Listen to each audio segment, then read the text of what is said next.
imagine if it didn't transcend from there. We wouldn't be having the CrossFit Games right now. But that's just part of the process of when you transcend, you have to get uncomfortable. You have to question things. You have to have your friends question things. You have to have athletes question things.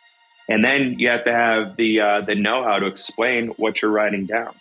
But I don't have an issue being uncomfortable. I don't have an issue being questioned. I don't have an issue facing tough questions or tough conversations.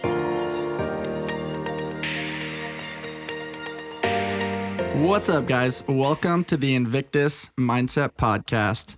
Today's guest has been living in the hot seat lately. None other than the head coach of Brute Strength out in Florida, Matt Torres. Welcome to the show, man. Thanks, Bryce. Thanks for having me on here, man. It's been an interesting couple of weeks, few weeks that I've had, but it's been nice to we're like knocking on the door of the CrossFit Games. So it's been great to almost be out there. Yeah, for sure. We're about a week from the CrossFit Games, and there's been lots of different things circulating the CrossFit space, and you've been kind of at the center of all those things, not for any particular reason, but I'm excited to chat with you today. But the first thing on my agenda today, Matt, is I'm a huge believer that the most successful people are comfortable having uncomfortable conversations. And, you've been really leaning into those with so much respect, maturity, compassion. What's it been like for you kind of navigating these waters that can be potentially challenging and controversial? It's been a great learning experience for me. I take pride in, taking on questions without getting emotions involved. And sometimes it takes a lot of, preparation behind the scenes, and, reaching out to the right people that I know would be super helpful. Like Cooper has been super helpful for me throughout these times.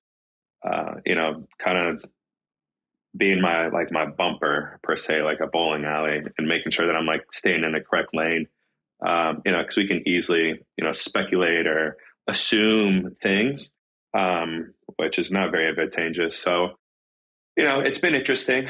I've learned a lot about myself. I learned a lot about different approaches that I should take and should be taken from here moving forward. So, in a way, it's been a great learning experience. For sure, man. And, communicating on podcasts and different interviews is not foreign territory for you, though, with a broadcasting degree that most people don't know about from Central Michigan. I think you had some hopes and dreams to be an announcer of some sort for ESPN. What's it been like going on this podcasting tour and kind of revisiting some of the things that you studied in school? Yeah. Well, it's funny as you say that. I kind of have this, I know what you guys are going through. I understand like the preparation process, making sure like audio is looking good, lights are looking good, like the whole nine, the production, and so when I sit down and have these conversations, it's almost like eases my mind. It's like, it's tough. I mean, it's tough for people to talk to, on a live mic, on podcasts. A lot of them, they're not edited like you would if you were recording a video.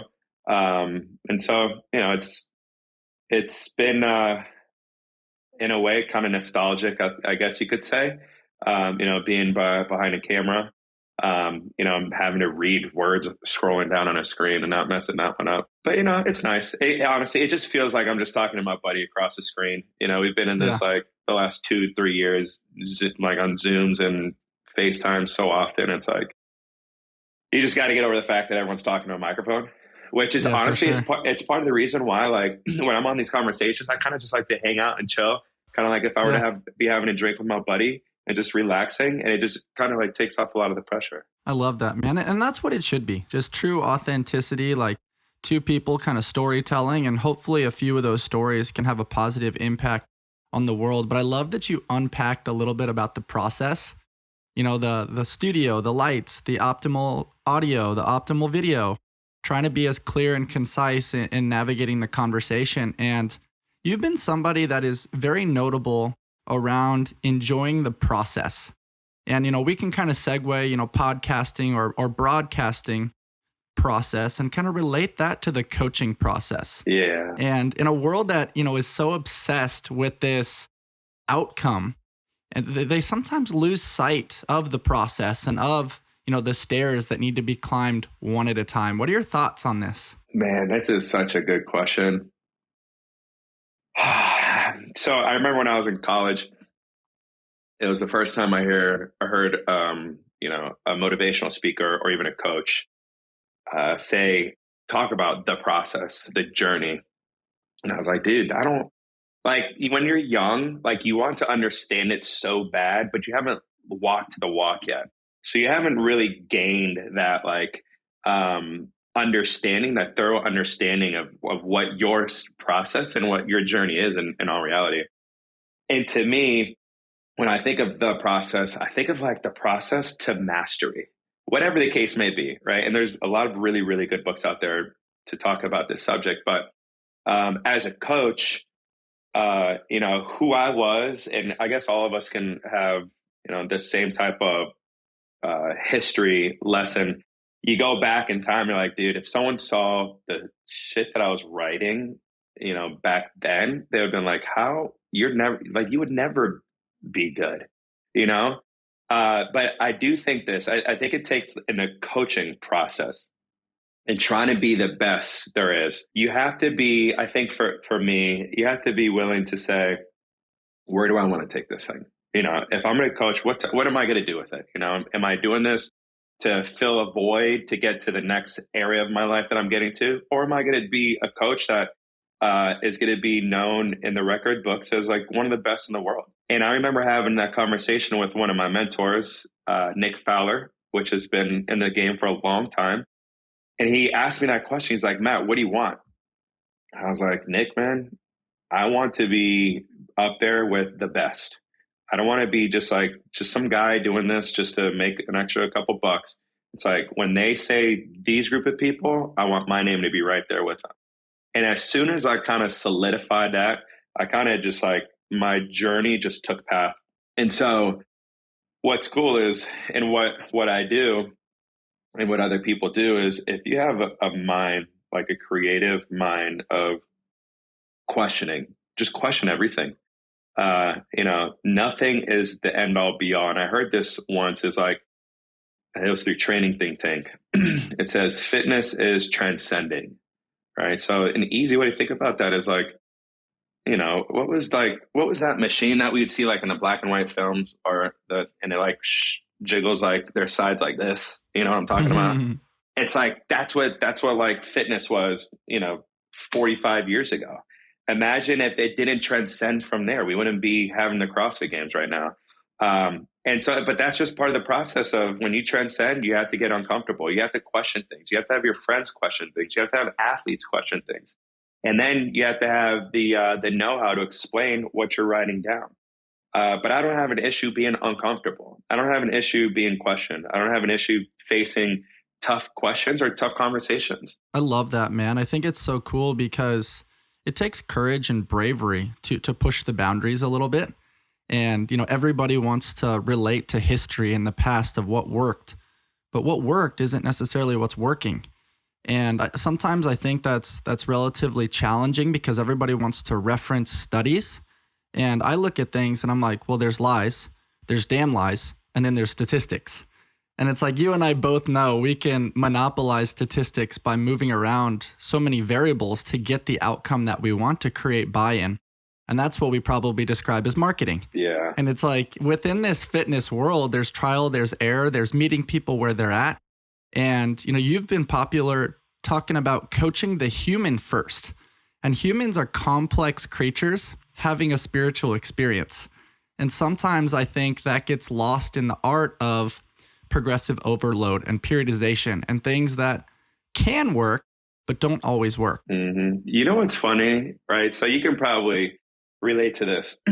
When we were playing sports growing up, our coach would draw out the perfect play, right? The X's and O's. The X's and O's don't have any prior history.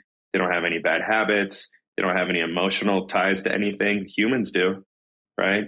And it's like the X's and O's, like programming, I can write out what I would think is a great program, and it doesn't work for this person, but it works for that person. I can't explain the why behind it because every human's different. And so when it relates to working with the human, you have to be able to connect with that person. You have to be able to figure out, well, if this doesn't work, what works better for them? Because it would work different for this person, it would work different for that person, and so you have to be able to learn what that is for each person. But that process of kind of like figuring out the right key that fits, it's cool, man. It's like, and then from there, you get to watch these athletes blossom into things that they've dreamt for like since they're 12. The feeling of feeling like a champion, the feeling of going in on a daily, and month after month, you can just see a little bit of change and a little bit of improvement. And then you get like past that big like plateau, and then you continue to cut, and then and then you get to go, it's like, I like this, Dallin this past year, like every single break we had between competitions, we go, okay, this is what we need to do now. And it's like, boom. And it's like, we try out the new car, like Dallin in Madison. We're like trying out what we've built, like it's like we've built these pieces. Now let's go like test it out there. And that's the fun part, because they're like, dude, that was so much better. It's like, man, I was cruising past everybody, or, I can't believe I held on for that many reps, or I just hit, my power clean for 3 reps, stuff like that. And it's special. It's those types of things that, get me excited. I first saw Dallin Pepper at West Coast Classic last year, and seeing the progress that he's made, not just as an athlete, but just as a human. His demeanor is so much more calm. He's more even keeled. The peaks and the valleys aren't as big. Trident Coffee is sponsoring this episode of the Invictus Mindset Podcast. My guys over at Trident taught me something really important this last year, that we are all a bundle of stories, both good and bad, and everything in between. At Trident, they're storytellers.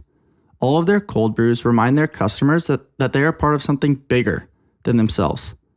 They help create connections through symbology and storytelling that engage their customers on an emotional level, and this distinguishes them from other coffee brands. You can find Trident in Imperial Beach and in Coronado. They offer over 14 plus nitro cold brews along with dairy-free options. You can find the perfect brew and pair it with one of their treats from their keto bakery. All these options will allow you to support your health and fitness journey with Trident Coffee. They're more than just a coffee company. You can check them out over at tridentcoffee.com and use code Invictus20 for 20% off online and in tap rooms. Once again, that's tridentcoffee.com. Use code Invictus20 for 20% off online and in tap rooms. Take your coffee experience to the next level. 2 important factors for us over at Invictus Mindset are true care and attention to detail. My friends over at RX Smart Gear have been bringing innovative fitness tools to the market since 2009. From their award-winning Evo speed ropes to their amazing gymnastics grips to their line of inflatable fitness equipment, they're constantly looking to problem solve within the fitness industry. They're always allowing us to have our gear work for us rather than against us. Hop on over to RX Smart Gear and use discount code Invictus Mindset to shop their latest cutting edge gear. Have your gear work with you and not against you. Kind of circling back towards, the conversation we were having previously around progress. You've coached, most notably some of the up and coming teens. We've got James Sprague, we've got Emma Carey, we've got Dallin Pepper, as you mentioned, among others. And it's interesting because like mine and your generation and above has a little bit more patience. We had dial-up internet. We had things that we had to wait for, over time. Now the mindset is this microwave effect. I want results and I want results now. How have you created buy-in around this process with some of the younger generation that's so results oriented as far as immediate gratification? I want the likes now. Yeah, man, that is tough. That is really tough. Because even for the teens that I was coaching way back when, you're basically, these these young athletes are competing against each other. They're seeing each other from a very young age. And they're starting to see some take leaps and bounds, and like their journey just hasn't gotten them there yet for some whatever reason. And so it can either consume them, and it just like gets in their head, and it's like, well, why are they doing it, but I can't get there quick enough, or I'm not, this isn't good, or that's not good. And I'll tell you what, man, it's a constant battle.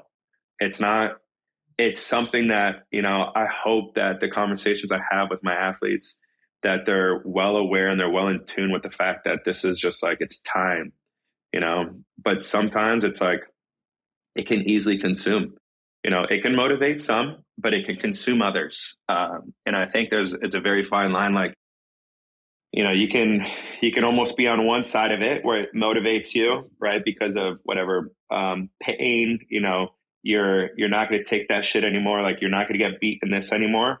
But then you overdo it, and like you overthink it so much that it's like it's almost become a negative effect, right? And it's like you're overdoing it, and that's kind of like, that's where I need to step in and be like, one day is what you get. You get one day to think about it, and then we're moving on. Mm-hmm. You've talked a little bit from sport around short-term memory and the importance of educating your athletes around that. What's that kind of look like? Some athletes can get the football thing. It's like, if I was a wide receiver, if I drop an important pass, me overthinking that is not going to help me run my route, or, give me a pre-read on the defense, or, make any changes while the play is going on, or, allow me to be focused on the ball coming my way, or be focused on my opponent in front of me. If I'm stuck on that play, I'm not going to give that full effort into what I need to do and my job that needs to be done right now to help the team win the game. And it's the same thing. So it's going to play a big factor here. And, on Wednesday and moving forward next Wednesday, it's like, there's going to be events that it's not going to go the way that these athletes want it to go, but I need them to be the best in there at putting their mind back to where it can be controlled. I'm not saying avoid emotion, right? We're not talking about that. Like, let them be frustrated, be mad, whatever the case may be. But when it becomes like, you get off that echo bike after your recovery, it immediately into, what does nutrition look like? What time are we going to be back in here? What's our strategy looking like? And so it's almost like a thing in the past. And for my athletes, I let them know, look, post CrossFit games or competition, whatever it is, we will dissect and rip apart all this stuff. We're going to get there. Don't worry about it. Let's not overdo it right now, because it's not going to help us. Let's just focus on where we're at right now and just move forward. I love that concept of presence and just thinking about be here now. And that enables you to really, really control the controllable. And I also think it's really cool, Matt, how you've emphasized to your athletes around the concept of the human that enjoys walking is always going to go further than the human that just loves the destination. Just as a byproduct of being present in each workout, each micro moment within a workout, you're inevitably going to get results just as a byproduct of consistency. And, it's just so cool to observe this from such a wide spectrum of age demographics. I like to take experience and what I see around me and apply it to what we're doing inside the gym. And so that thought of, being where your feet are, enjoying the moment, enjoying like being in this, it's like, guys, you have one of the funnest jobs in the world. Like, you don't have to be stuck in an office. My dad was a AC mechanic. He was stuck inside of a hot attic all the time. It's like, you're not living normal lives, like, gratitude is what you need right now. You're coming into the gym and training, and you have like a bunch of cool people around you.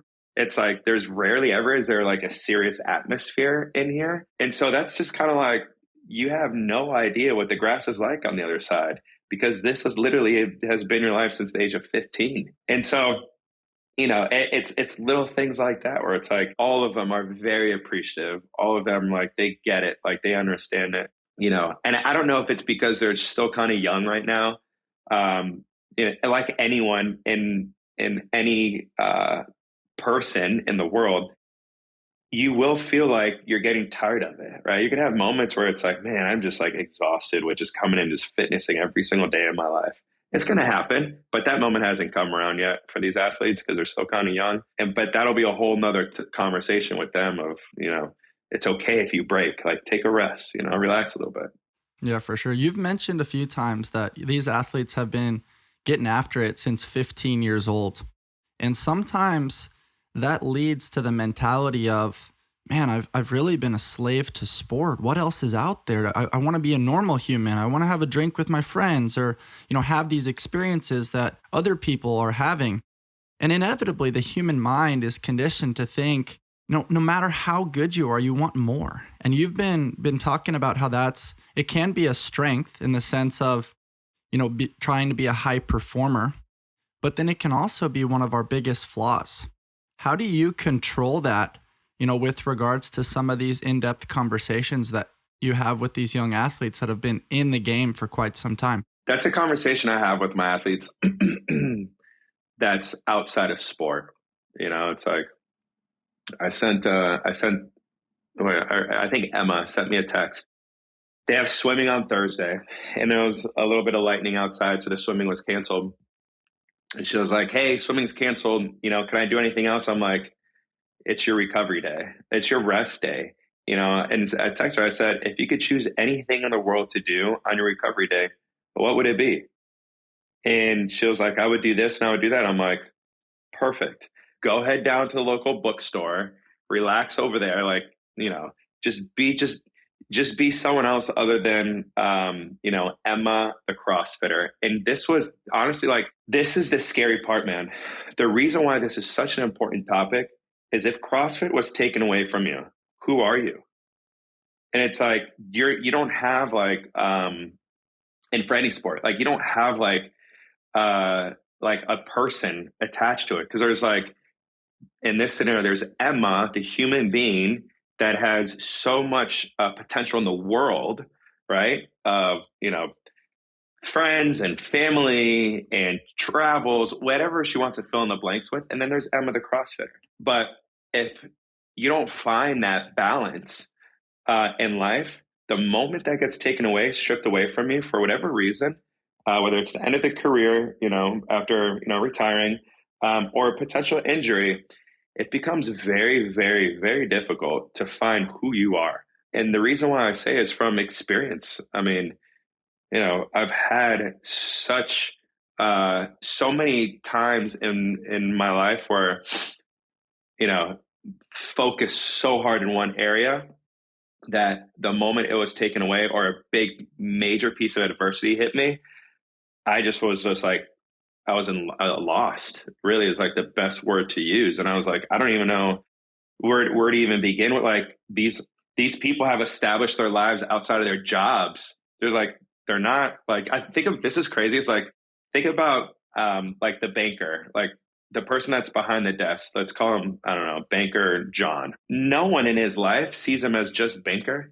Everyone just sees him as John, and they categorize John as how he affects people in the world, right? I don't want these athletes to be like, oh, that's, James Sprague, the CrossFitter. It's no, we know James does very well at this, right?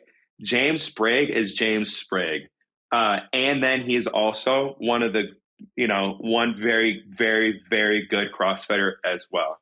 But he's not just CrossFitter James. I'm so happy you brought this up. This conversation around identity is so important when we look at the wheel of life. A job is just one spoke within the wheel. Maybe at the hub or the center is human.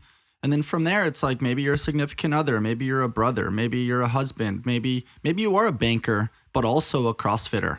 And sometimes you're an explorer, sometimes you're a writer, sometimes you're a podcast guest. And I think sometimes we get so consumed with labels. And it's fascinating because it's you and I can probably relate to this and our listeners as well. How often do you go to some sort of get together and the conversation is, hey, what do you do? And then they base their level of respect based on your response. And it's so fascinating to me, how the mindset around maybe it's capitalism and there's a money orientation there, or maybe it's you're being validated based on function, which has its whole set of problems. But I think what's really interesting is, people typically lean towards where they get the most validation because that raises eyebrows, piques people's interest.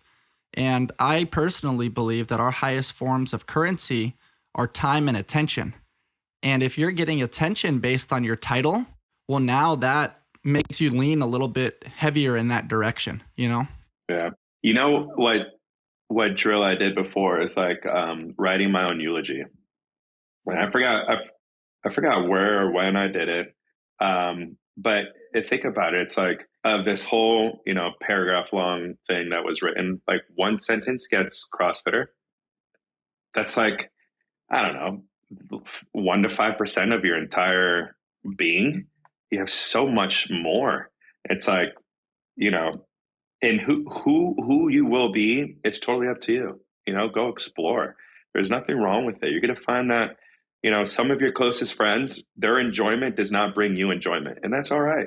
You don't have to be experiencing it with your best friends. That's what makes us so unique. And in the process of it, you're going to be like, whatever. I don't like to do this, but I like to do that. But it's what makes you you. And it's so important for me to explain that to my athletes. It's like, guys, get out of here. Seriously, when season's done, I don't want to hear you going into a CrossFit gym. Like, just do anything. Like, what would you do if you had 2 weeks off? What vacation would you go on? And I think as athletes grow and age, you hear it more. Like, I think Fraser would be like, go on his month-long bike trip is from what I would understand. It's what he loved to do. It's one of many facets that makes Matt Fraser, Matt Fraser. I'd like to take a moment to thank our friends over at Vuori. They are bringing a new perspective on performance apparel. Their products are incredibly versatile and allow for freedom and flexibility in any arena. As humans, we are complex creatures, always on the move and always on the go. Allow Vuori to join you as you navigate the complexities of the human experience. Whether you are training, adventuring, lounging, traveling, or attending meetings, Vuori has options to suit your active lifestyle. My personal favorites are the men's core short and their line of Ponto performance products, which are so incredibly soft. Check these guys out over at vuori.com/Invictus Mindset for 20% off your very first purchase and free shipping. That's VUORI.com/Invictus Mindset for 20% off your very first purchase and free shipping. Everything they have is designed to work out in, but doesn't look or feel like it. It's so freaking comfortable that you won't want to wear anything else. Breathing, movement, circulation, digestion. What do all these body functions have in common? Our muscles. There are over 600 muscles in the human body that are responsible for supporting our daily activities. That's why your muscle health is incredibly important. On this podcast, I always discuss seeking our peak expression and striving to maximize our human potential. And so I try to share with you the top products that I find on the market. My H&B is a clinically proven ingredient that has been shown to help build and maintain lean muscle mass, increase strength, improve recovery, and enhance body composition. Learn more about your muscle health at myhmb.com/Invictus. Once again, that's myhmb.com/Invictus. Enhance your muscle health and enhance your life. You've talked a little bit around, it's not just about the training, it's about cherishing those micro moments and the laughter between sets and, really the time spent with friends and loved ones.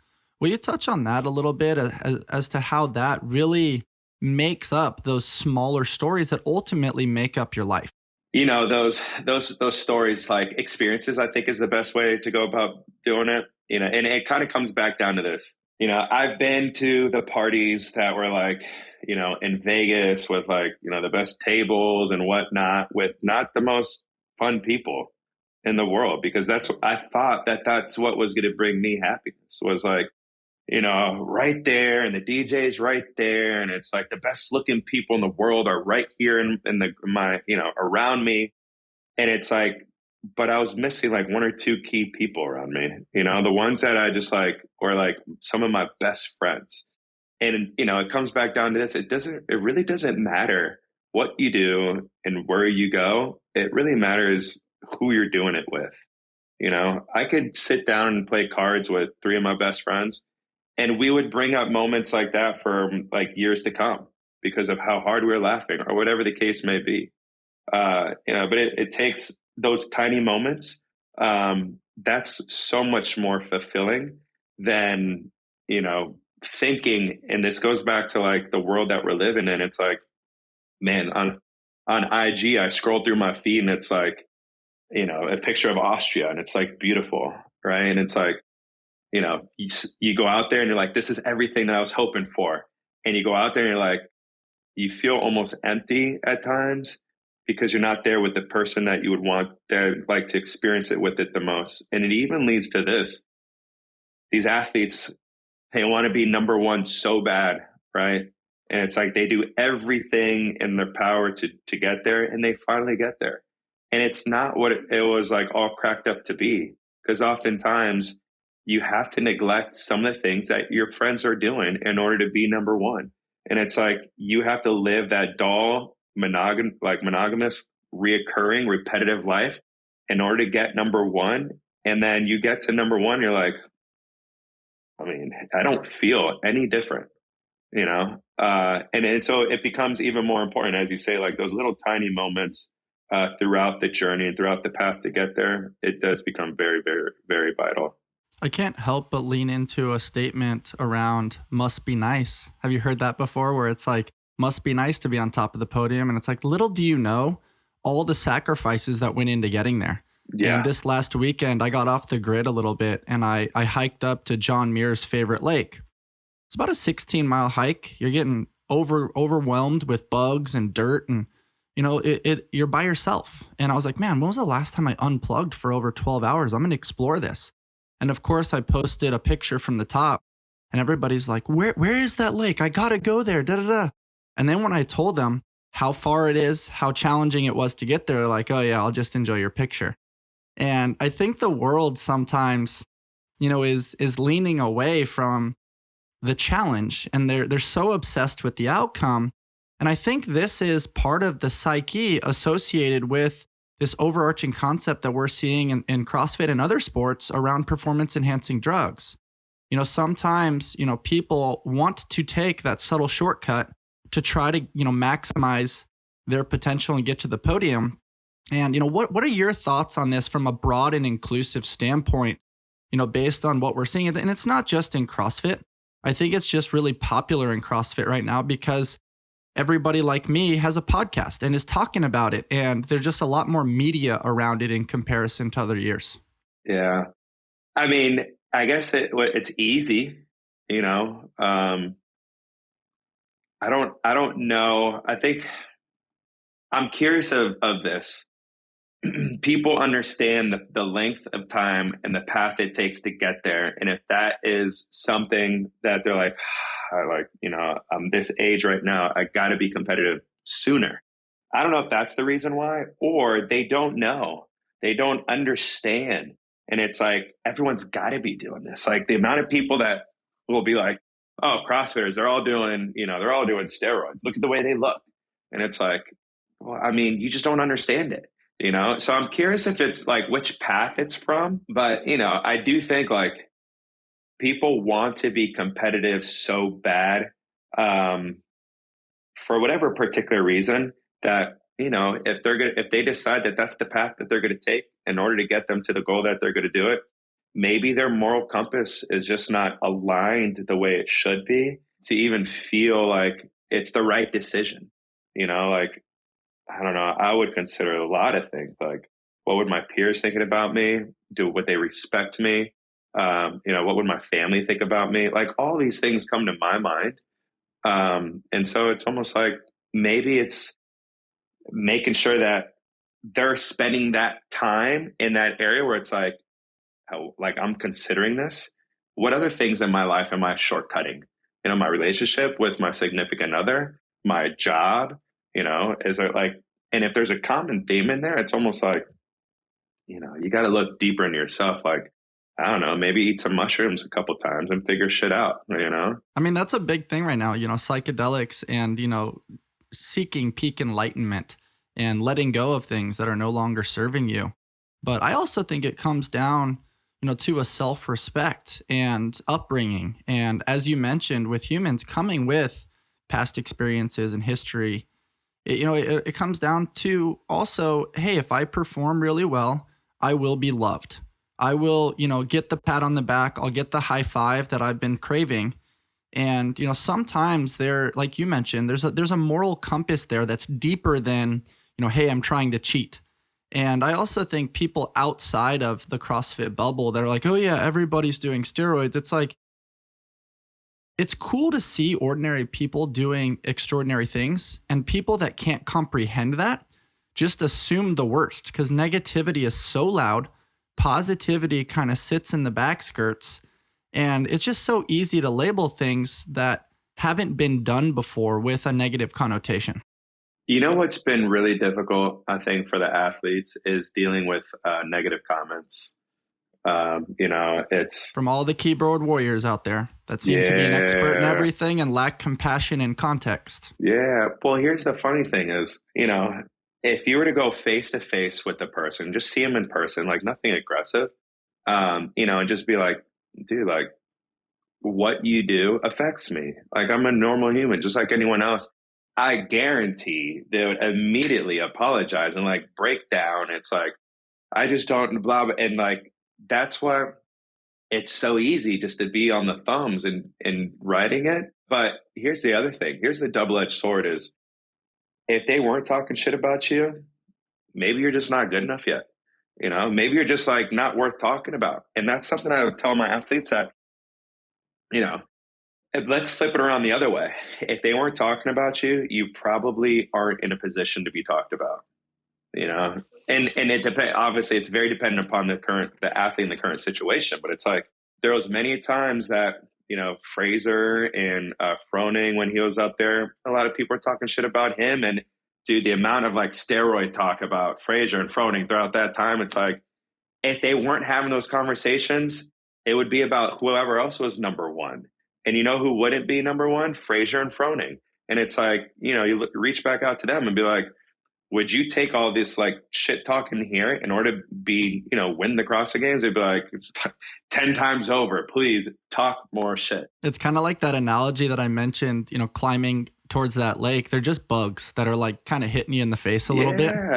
And it's just noise that if you have the mental wherewithal to block it out a little bit, stiff arm some of those things, use some of it as fuel and motivation on those lower energy days, it can be valuable too. And, another point that I want to make is words are an approximation of what we're actually trying to convey, and tone and context and depth within meaning gets so misunderstood via an Instagram comment or a Twitter post.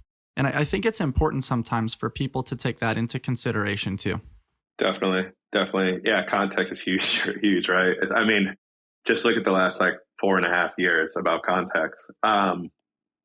Yeah, it's interesting, How have you felt this on like a personal level? Going through the challenges with Phil Toon recently, you've been on so many podcasts, talking about it. I'm sure you're exhausted touching on that subject now. But it is something that both of you need to navigate kind of together. And, based on, his ban, you helping motivate and inspire him, to kind of learn from this, help him understand, that this is a bump in the road to ultimately get to his peak expression. For sure. It's not an easy conversation. And I'll have like an internal conversation with myself and just kind of playing out, when I'm having a conversation with an athlete that I know is, a pretty pivotal moment, when I say things, I'm saying things in a way where I have a feeling the response is going to come back this way. So I'm already prepared to respond to what I'm getting feedback from. And so when I'm approached with something that I don't have a lot of experience in this type of scenario, it's extremely difficult task for me to kind of get through it the way I typically do. And so it comes down to this. It's like, I'm not very well versed in this area. It's not something that I know very well. I don't really know how to handle it very well either. It's a new experience for both of you guys, but has this led you down a little bit of an educational rabbit hole around, SARMs and, understanding, Endurable and some of these things that are, prevalent among, people testing positive within the arena? To be honest with you, I haven't really given it the time quite yet. Just because of how busy things have been. Just like the bandwidth throughout the day is just like, it's a little like stretched where it's like, I can easily dive into it and like, put that energy into it. But, at the end of the day, I think it comes down to this. It's like everything that you're putting into your body as a very high level athlete, it's extremely sensitive. Right. And we have to know and understand that even if there's a teeny tiny change, and I'll let you know that there's athletes that I have that were getting drug tested, and they would even take a closed water bottle from a judge because they're like, I don't know what could potentially be on that. It's just like, that's just their way of thinking, is like, they're so in tune with every little detail that's going into their body, that they're doing with their body, that the moment something like is a blip, like changes, they're like, whoa, hold up, wait a second. This doesn't feel right. And so it's a hypersensitivity to everything. And so that's kind of the area where I put a majority of my focus when it comes to it, is kind of that side, Totally. Have you kind of put in some policies and procedures from like a business standpoint where it's like, obviously this is challenging on the Brute Strength brand. It's challenging on you. Moving forward, have you, gotten the contact information for Curtis, to give athletes the option to reach out to him to see if something is okay to take? Have you put together maybe some contractual agreements? Because, where we'll take the conversation next is there's so many training camps around the world. You've got Invictus, you've got Mayhem, you've got, Brute Strength, you've got Ben Bergeron's Comp Train, you've got Training Think Tank, as you referenced before. And, people are kind of hopping around now, moving around. Do you guys have contractual agreements that have some education around performance enhancing drugs and, how that affects the business relationship? We actually don't. So currently where we're at in the structure of the company, there's not as much like laying on the line. Essentially what it's like is in the structure of the company, there's remote coaches, like myself, like the other 5 that we have on staff, that are responsible for their athletes. And so it's basically like, to the coach, it's their responsibility to make sure that the athletes are doing the right thing. So there's nothing like contractually bound to that coach per se. But I will say, kind of like what you touched upon, is all my athletes know Curtis and the support staff at CrossFit very well, because they've all been in contact with them before. And it's something where I've had a lot of conversations just within this year where it's like, hey, Matt, I'm not feeling good and this is about to be prescribed to me from my doctor. What do you think I should do? And immediately it's like, here, reach out, just like send the email, boom, send it off. Let me know what they say back. And it's like, I'm not even kidding, like an hour later, like they're really good with the support side on HQ. An hour later, like, hey, everything's all good. I don't need to sign like a waiver for your medication. Essentially, I forget the name of it through the rule book. It's like, I don't need to sign this because it's only going to be happening for this long, and blah blah blah blah blah. And it's like, that right there is, I guess the short of it is, I've never really been in a situation where we absolutely needed something like that. I think once there becomes, I don't know if this is the right way of saying it, but like, if there's money involved in this scenario, I do think that contracts need to be more secure and like more outlined. What that actually looks like in the time and day and age that we're in as coach and as athlete, I think we're developing that right now, but we haven't had it the chance 100% yet because the amount of money that's put into the sport to really sit down and say, okay, if these are, this is the contract, this is what it looks like. If you fail a drug test, this is what happens to the contract, blah, blah, boom, boom. And I think we'll get there. I think we're headed in that direction too. I mean, you briefly mentioned Cooper Marsh and the lab management team. We've talked about Matt O'Keefe. Bijan is somebody else that's in the space. And, I think the sport is moving in that direction for sure with the prominence of sponsors and the growth and development of the media outlets associated with the sport.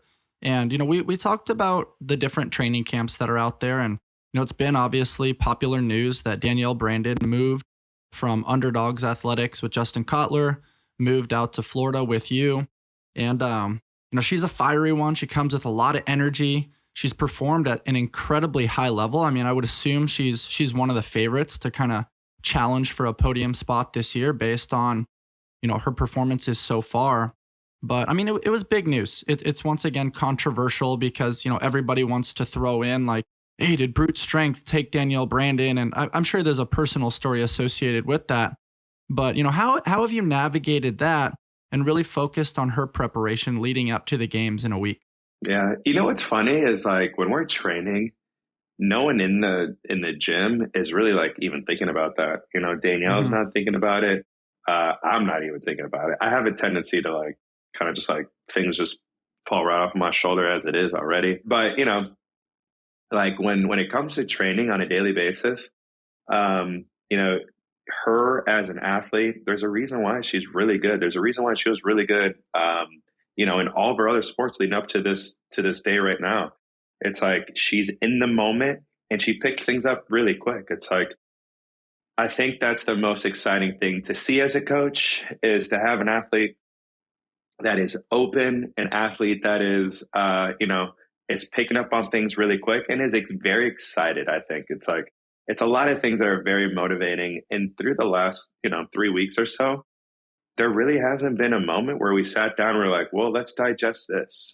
It's like, it was like day one, it was kind of like, I knew everything leading into it. Like I got, the cliff notes coming into it. And I was like, okay, boom. She came and it was like, it's just normal day. There's just a normal day of training. And that's kind of even, she did a really, really good job. It's like, she had so much unneeded and unwanted pressure and like drama happening. And none of it entered into the gym. It's like she put it in a box outside of the gym. And when she was inside, she was just, just a normal athlete. When she went outside, if she wanted to open up that box and deal with it, I'm sure she dealt with it in her own way. But it really hasn't been, none of that has followed her into training. So I'm impressed by it all. Yeah, it should be cool to watch how things shake out in a week. I mean, it really reminds me of professional sports where it's like you pick up a new player and all of a sudden you need to help them with strengths and weaknesses and help lay a groundwork and a foundation to help them launch, when it's peak time here in a week. And I think it's just, once again, something that's very new within the CrossFit space. And so it's raising a lot of eyebrows as far as media. Mm-hmm. Yeah. The stories are good because it creates a brand, it creates a person, and you can throw energy into a certain category or not as an athlete deciding like, what's what. And, as far as this goes, like, I know she wants to be known as a champion. That's really like what she really wants. And I'm here to help her gain that confidence that she can be a champion one day. And she's so new to the sport and there's so much growth left for this girl. It's like, I don't know, it's like a shiny new toy that, is looking like this right now, like very, very like shiny and very like good, but it can be like so much better. There's so much left in that tank. And I don't know if it's just like where she's at age wise and her history as a sport. Like, I just found out from Cooper, like her mother was like a world-class swimmer. Like these are things that not every athlete is given. You're not given this DNA. And it's like that right there is probably one of the most exciting things that I get to see as a coach, is that there's so many opportunities. And I'm excited about this year. I'm excited to see how things go. I think she has a lot of great potential this year, and I'm just excited to test it. And, to be by her side and help her, to be able to have that opportunity, I'm very grateful for. And so if I can help her, in any way that possible during this time that, she hasn't had before, then I'll just be grateful just to be able to be in that seat. That's super cool, Matt. Well, you've got two very notable athletes heading out there, Dallin Pepper and Danielle Brandon. And we're excited to watch it all kind of shake out, man. And, your mindset is very cool. It's awesome how even keel you remain. What are some last minute thoughts, man? Like, it's been really cool to pick your brain. And, you've been on the podcast tour lately, and it's just awesome that you have the courage and the willingness to put yourself out there and, have the difficult conversations. I think if you're out there, and for myself, if I'm able to help people, if I have that ability to do it, I'm more than happy to lend a helping hand, without seeking compensation, without doing anything, and I think that's a very important trait. How are you going to leave this earth? Not all of us are going to have the ability to, stand up in front of a microphone and talk to, hundreds of thousands of people over live broadcast. So if you can just affect the people around you in a very positive way, and however which way you go about doing it, just like when your time is gone off this earth, like whatever it may happen, because we don't know, I want to know that I've affected the people around me in that positive way, that their life has changed for the better. And like, that's kind of like, again, it goes back to, thinking about my eulogy. It's like, what is going to be written on that? Because I don't have a say in it. So what are other people going to say about me throughout the moments that I spend with them? And it just so happens to be the realm that I'm in is coaching. And I have the ability to help people every single day. And I'm lucky that I found a job that allows me to do it. It just happens naturally, whether it's through sport or whether it's through life in general. So it's kind of like, it's that thought is, do something that is going to help the person around you, There you have it, guys. Some knowledge from Matt Torres, the head coach of Brute Strength. Well, thank you so much, my man. I look forward to crossing paths with you out in Madison next week. And for those of you listening, if you enjoyed my conversation with Matt Torres, please rate, review, subscribe, and share with your friends. And as always, guys, stay on the hunt for who you've not yet become. Are you over 35 and in need of a solid training program? Are you looking to improve your athleticism and keep up with the younger athletes in your CrossFit gym? Then look no further than our Invictus Masters program. This program places year-round emphasis on mobility and stability exercises with movements that we have seen directly benefit our Masters athletes. Our program is led by Nicole DeHart and offers a training program designed specifically for Masters athletes who are looking to compete at a higher level in the sport of CrossFit. Some of our top Masters athletes in the world train with us, including CrossFit Games champion Kevin Kester, Matt Beals, and Pat Sprague. You can learn more about their stories and the Invictus Masters program by checking out their episodes right here on the Invictus Mindset Podcast. If you'd like more information about the current training cycle or to join the Invictus Masters program, please email Nicole at invictusathlete.com. That's NICHOLE at invictusathlete.com. Breathing, movement, circulation, digestion. What do all these body functions have in common? Our muscles. There are over 600 muscles in the human body that are responsible for supporting our daily activities. That's why your muscle health is incredibly important. On this podcast, I always discuss seeking our peak expression and striving to maximize our human potential. And so I try to share with you the top products that I find on the market. My H&B is a clinically proven ingredient that has been shown to help build and maintain lean muscle mass, increase strength, improve recovery, and enhance body composition. Learn more about your muscle health at myhmb.com/Invictus. Once again, that's myhmb.com/Invictus. Enhance your muscle health and enhance your life.